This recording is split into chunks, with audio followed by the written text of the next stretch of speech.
We're here with the 10 greatest modern horror classics.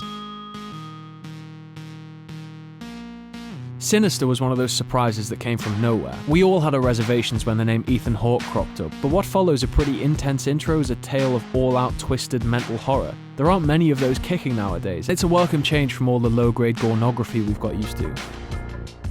Pontypool is impossible to describe. It's kind of like the most insane take on an infectious disease-driven apocalypse you're ever going to see.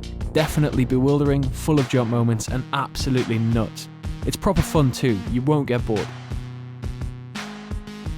Eden Lake got a lot of stick for the scenario it sets up, but it pretty much nails violent yob gang dynamic and turns it loose on Michael Fassbender's face. It isn't really a physical horror film, it's a mental horror that slowly gets externalized by sheer violence and terror developed in the moment, all within a very lifelike and believable world for most British viewers.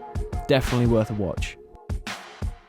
France has always been king of compelling cinema, there's no argument about it, but right now they're making waves in a genre you wouldn't expect, given their penchant for quirk and realism.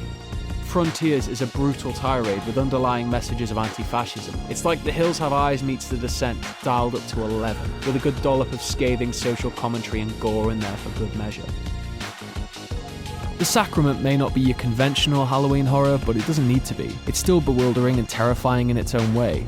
Based loosely around the Jonestown massacre, the film looks at outsiders who are faced with a murderous cult set on picking them off one by one for disturbing their way of life. It's shockingly plausible and maybe a little close to Red State, but if you let that slide and just go with it, you'll have an awesome time.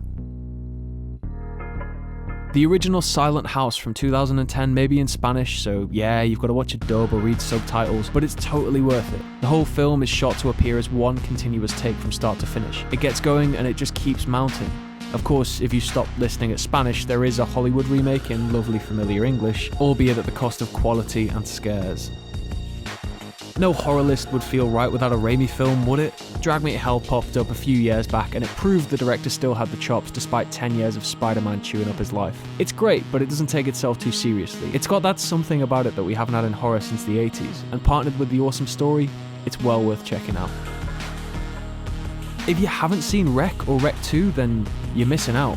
They're genuinely two of the most terrifying films that have ever been made. Also, the fact that the second picks up 15 minutes after the end of the first makes it perfect double feature material. Yes, again, it's Spanish, but seriously, while they remade it and twisted it into the Quarantine series in the US, you want to avoid them.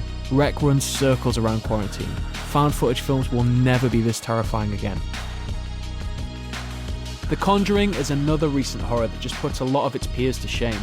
It doesn't rely on over-the-top CG or insanely cliched premises to get its job done. In fact, it just sinks its teeth in and it takes you for a ride through a true horror experience. If you haven't seen it, you need to get it watched. Finally, in 2011, Kill List rocked up to the party out of nowhere. We can't tell you too much about it because we don't want to give the game away, but what we can say is that it'll leave you absolutely reeling.